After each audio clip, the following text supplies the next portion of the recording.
Today we are going to practice on activity based ratios और इसमें हमारा inventory turnover ratio का question number 67 है फ्रॉम टीएस गिरेवाल। और ये क्वेश्चन क्या कहता है इन्वेंट्री टर्नओवर रेशियो निकालो। ओपनिंग इन्वेंट्री दी हुई है, परचेज की फिगर्स गिवन है, कैरेज इनवर्ट गिवन है, क्लोजिंग इन्वेंट्री गिवन है। एक मिनट, क्लोजिंग इन्वेंट्री गिवन है, वेजेस गिवन है, वेजेस गिवन है, फ्रेट आउटवर्ड्स गिवन है। अब हमें इससे इन्वेंट्री टर्नओवर रेशियो निकालना है। अब कैसे कैलकुलेट करें, देखिए इन्वेंट्री टर्नओवर रेशियो में हम क्या लेते हैं, हमें चाहिए cost of goods sold upon average inventory. ठीक है, अब यहाँ पे कॉस्ट ऑफ गुड्स सोल्ड कैसे निकाले, हमारे पास कॉस्ट ऑफ गुड्स सोल्ड का कौन सा मेथड लग सकता है यहाँ पे, ये opening stock plus purchases plus direct expenses minus closing stock. ठीक है, ये सारी इंफॉर्मेशन हम यहां से निकाल सकते हैं। Opening inventory is given 40,000, purchase value is given 92,000। अब ये डायरेक्ट एक्सपेंस क्या होते हैं, कैरेज इनवर्ट माल लाने के लिए जो हम कैरेज पे करते हैं वो है 4,000, वो डायरेक्ट एक्सपेंस का पार्ट है। वेजेस वेजेस भी डायरेक्ट एक्सपेंस का पार्ट है, ये फ्रेट आउटवर्ड नहीं है। ठीक है, याद रहे डायरेक्ट एक्सपेंसेस क्या होते हैं, क्लास 11th के टॉपिक्स हैं। ऐसे खर्चे जो गुड्स पर करे जा रहे हैं डायरेक्टली, ठीक है, डायरेक्टली ऑन गुड्स, ताकि उन्हें बिकने लायक बनाया जा सके, टू मेक इट सेलेबल, बिकने लायक बनाया जा सके। ठीक है, ये जो फ्रेट आउटवर्ड है ये गुड्स को कस्टमर के घर पहुंचाने के लिए पे करी जाती है, मतलब गुड्स बन चुके थे उसको कस्टमर के घर हमने पहुंचाया। ठीक है, तो ये बिकने लायक नहीं बनाती, ऑलरेडी बिके हुए गुड्स को पहुंचाती है कस्टमर तक, तो इसलिए डायरेक्ट एक्सपेंसेस में नहीं आएगा। क्लोजिंग स्टॉक की वैल्यू जो है वो है 12,000। ठीक है, अब देखिए यहाँ पर 12,000 ये ना, ये 1,32,000 प्लस 10, ये 142 माइनस 12, तो 1,30,000 आ जाएगा। ठीक है, 1,30,000 हमारा कॉस्ट ऑफ गुड्स सोल्ड आ गया। और एवरेज इन्वेंट्री हम कैसे निकालेंगे, एवरेज इन्वेंट्री ये निकलेगी ओपनिंग स्टॉक 40,000, क्लोजिंग स्टॉक 12,000, दोनों को ऐड करके डिवाइड बाय 2 कर दिया तो आ जाएगा 26,000। तो इसको हम 26,000 से डिवाइड कर देंगे तो आंसर आ जाएगा 5 टाइम्स। इसमें कोई डाउट है तो पूछ लो। क्वेश्चन नंबर 68 के अंदर cost of revenue from operation is given. Cost of जिसको हम कॉस्ट ऑफ गुड्स सोल्ड भी बोलते हैं, cost of revenue from operation या कॉस्ट ऑफ गुड्स सोल्ड एक ही बात है। रेवेन्यू फ्रॉम ऑपरेशन सेल्स होता है, ठीक है, उसकी कॉस्ट मतलब cost of goods sold. 5 lakh रुपए है, परचेज दिए वो 5.5 लाख, ओपनिंग इन्वेंट्री दिए 1 लाख, हमें इन्वेंट्री टर्नओवर रेशियो निकालना है। ठीक है, अब यहाँ पे हमें इन्वेंट्री टर्नओवर रेशियो निकालना, question number 68। Inventory turnover ratio वही होता है cost of goods sold upon average stock, average inventory या फिर एवरेज स्टॉक। अब यहाँ पे कॉस्ट ऑफ गुड्स सोल्ड तो साक्षात गिवन है 5 लाख रुपए। अब हमें एवरेज इन्वेंट्री निकालना है। एवरेज इन्वेंट्री के लिए हमें क्या चाहिए होता है, हमें एवरेज इन्वेंट्री के लिए दो चीजें चाहिए होती है, opening plus closing stock divided by 2। अब यहां पर हमें ओपनिंग इन्वेंट्री तो गिवन है 1 लाख, लेकिन क्लोजिंग नहीं गिवन। ठीक है, तो क्लोजिंग नहीं गिवन तो क्या करें, अब क्लोजिंग को ढूंढ के लाना पड़ेगा। ठीक है, चलो ढूंढने चलते हैं। हमें cost of goods sold given है, ये कैसे निकलता है, opening stock plus purchase plus direct expense minus closing stock. Cost of goods sold तो हमें गिवन ही है 5 लाख, ये हमारी वर्किंग्स है यहां से।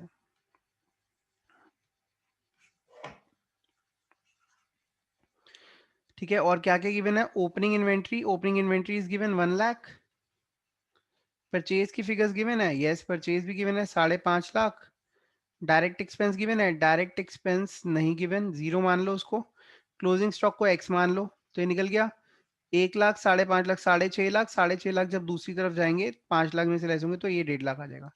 तो क्लोजिंग स्टॉक 1.5 लाख आ गया, क्लोजिंग स्टॉक को यहाँ 1.5 लाख पुट करा और एवरेज आ जाएगा 1,25,000। ठीक है, एवरेज इन्वेंट्री 1,25,000 आ गई, हमारा आंसर आ गया 4 टाइम्स। जय माता दी। कोई डाउट है तो पूछ लो। Question number 70।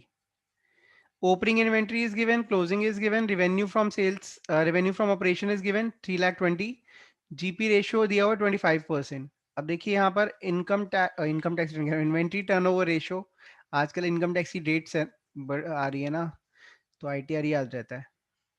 Cost of good sold upon average stock लेते हैं या एवरेज इन्वेंट्री लेते हैं। तो कॉस्ट ऑफ गुड सोल्ड तो बहुत इजी है, कैसे निकलेगा, यहाँ पे सेल्स में से जीपी लेस कर दो। अब वो क्या कह रहा है, सेल्स जो है 3,20,000 है, और जीपी जो दिया हुआ that is 25। GP ratio, GP ratio हमेशा किस पे निकलता है, जीपी रेशियो का बेस ही क्या है, सेल, मतलब वो सेल का 25% है, तो सेल का 25% ले लो,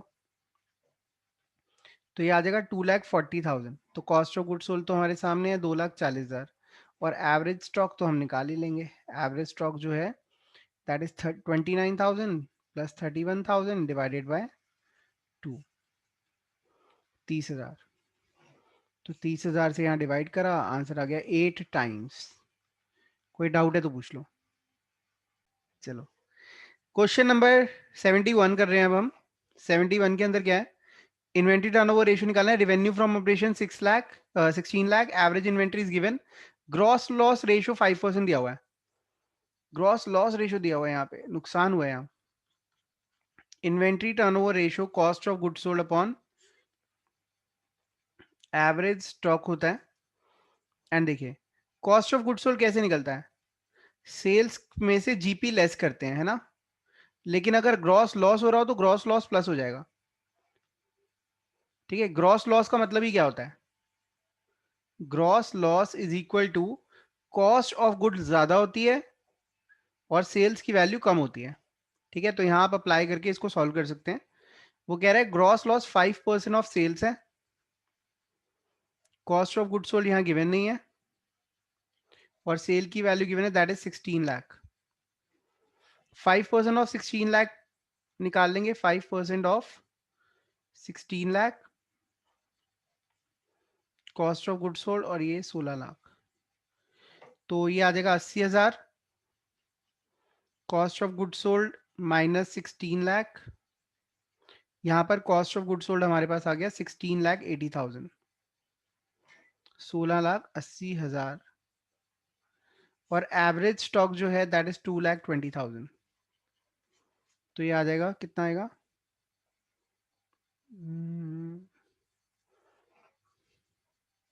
7.64 times will be the answer. Okay, कोई डाउट है तो पूछ लो। 4 times. Question number 73। Question number 73 कर रहे हैं, from the following inventory turnover ratio total sales, sales return दी हुई है। अब देखिए यहाँ पर हमने इन्वेंट्री टर्नओवर रेशियो निकालना है, और उसके लिए हमें दो चीजें चाहिए, cost of goods sold upon average stock. अब कॉस्ट ऑफ गुड्स सोल्ड कैसे निकलेगा, यहाँ पे सेल्स गिवन है, तो सेल्स में से जीपी लेस कर देते हैं, सेल्स माइनस जीपी। सेल्स की फिगर क्या है, 5 लाख टोटल सेल है, सेल रिटर्न 50,000 है, तो जो आप सेल लेंगे वो 5 लाख लेस 50,000 करेंगे, क्योंकि हम नेट सेल्स लेते हैं, और जीपी जो लेस करेंगे दैट विल बी 90,000। तो ये आ जाएगा 3,60,000 कॉस्ट ऑफ गुड सोल्ड। तो 3,60,000 तो कॉस्ट ऑफ गुड सोल्ड आ गया। अब एवरेज स्टॉक के लिए ओपनिंग इन्वेंट्री वगैरह, excess of closing over opening is 20,000। कह रहे क्लोजिंग इन्वेंट्री जो है वो 1 लाख है, और वो 20,000 ज्यादा है ओपनिंग से, तो ओपनिंग कितनी हो जाएगी, 80,000। 1 लाख और 80,000 का एवरेज ले लो, दैट विल बी 90,000। ये आ गया average stock 90,000, answer is 4 times. चलो आगे। तो अगर सृष्टि इज ट्वाइस ऑफ स्नेहा, तो अगर सृष्टि 100 किलो की है तो स्नेहा क्या हो गई, 50 kg की। ठीक है, अब ऐसे ही हम कहते हैं कि Srishti is thrice of Sneha, thrice of Sneha. अब स्नेहा का वेट जो है वो है 20 kg, तो सृष्टि का वेट कितना होगा, थ्राइस, 20 kg से थ्राइस मतलब 60 kg। ठीक है, अब लैंग्वेज हल्की सी चेंज करते हैं। ठीक है,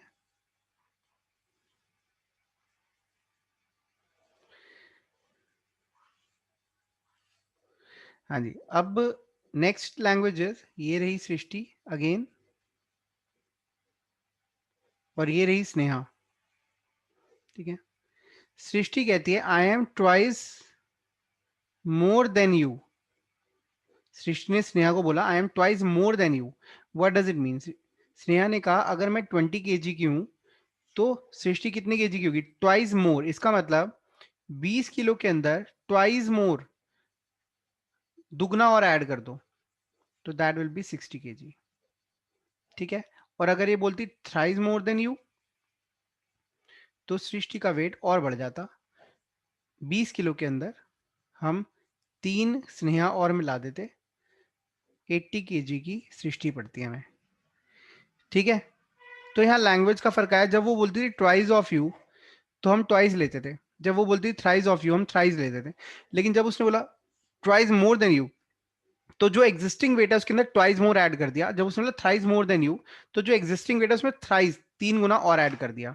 तो इसी की जो एप्लीकेशन है हमने करनी है नेक्स्ट क्वेश्चन में, देखिए। सो 2 lakh is the cost of revenue from operation. If inventory turnover ratio is 8 time, inventory turnover ratio given है, calculate inventory at the end of the year. Inventories at the end is 1.5 times than that of in the beginning. कह रहे जो and की inventory है 1.5 times है beginning की। तो अब हमें क्या निकालना है यहाँ पे? Inventory at the end of the year निकालनी है। Let's solve this question, question number 74। देखिए, इन्वेंट्री टर्नओवर रेशियो क्या होता है? Cost of goods sold upon average stock.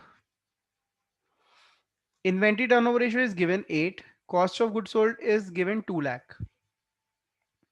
So we have got the figure of average stock that will be 25,000. 25, हाँ 25,000 ये आ जाएगा। ठीक है, डिवाइड करोगे 2 लाख को 8 से तो 25,000 आएगा। अब एवरेज स्टॉक क्या होता है? Opening plus closing divided by 2। अब यहां पे क्या आया? वो कह रहा है inventory at the end is 1.5 times than that in the beginning. Let's say opening stock जो है हम x ले लेते हैं, तो क्लोजिंग स्टॉक क्या हो जाएगा? 1.5 टाइम्स, 1.5x हो जाएगा। ठीक है, तो अब ओपनिंग को x लो और क्लोजिंग को 1.5x लो एंड सॉल्व कर दो। ठीक है, कितना आ जाएगा? ये आ जाएगा 2.5x upon 2, 25,000। So x will be 20,000। ठीक है, तो ओपनिंग स्टॉक हमारा कितना आ गया? ओपनिंग स्टॉक हमारा आ गया 20,000 और क्लोजिंग स्टॉक जो है 1.5 है। 1.5 ऑफ 20,000, 30,000। कोई डाउट है तो पूछ लो।